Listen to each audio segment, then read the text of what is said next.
So yan guys, andito tayo ngayon sa Casa Annalisa guys, yan. So San Juan, Laia, napakaganda ng place nila mga idol.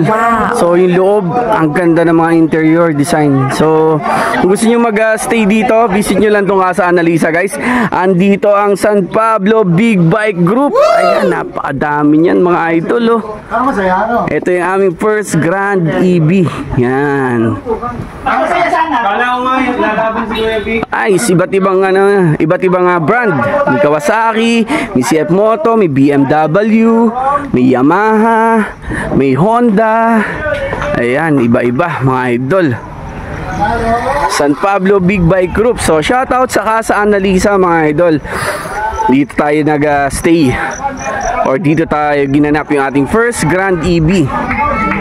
So kung kayo pupunta ng San Juan, Laia, kung kayo mga 20 person, yan, kayang-kaya nilang i-accommodate dito. Ang ganda. Meron silang pool sa loob. Pakita ko sa inyo. Pasok lang tayo, guys. So, yan. Meron kami mga parapol-rapol. Ayan. Sa mga kasama natin. Hi.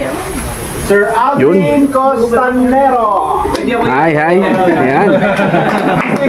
So, pasok tayo sa loob para mapakita ko sa inyo yung loob ng Casa Annalisa. Guys, ito air condition ng agad, oh. O, diba? Yan, pwede kayo magluto-luto dyan. Ito yung dining area nila. Ganda, no? Wow! Tapos, ito yung pool, mga idol. Yan, ang ganda. Grabe, diba? Tapos yun, CR yun. Yun, meron pang jacuzzi. Ayan. Tapos yun, ganda. Yan. So, pwede kayo mag-tambay-tambay dyan. Ang ganda. Tapos, pakita ko na rin yung room. Ayan. So, meron dalawang room dito sa baba. Ayan, air condition. Nice. So, dito yung magamit natin. Ito naman yung kabilang room. Yan, puro helmet, di ba? 40-50 riders kami ngayon.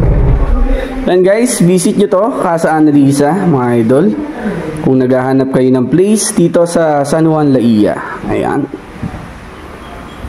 Nice.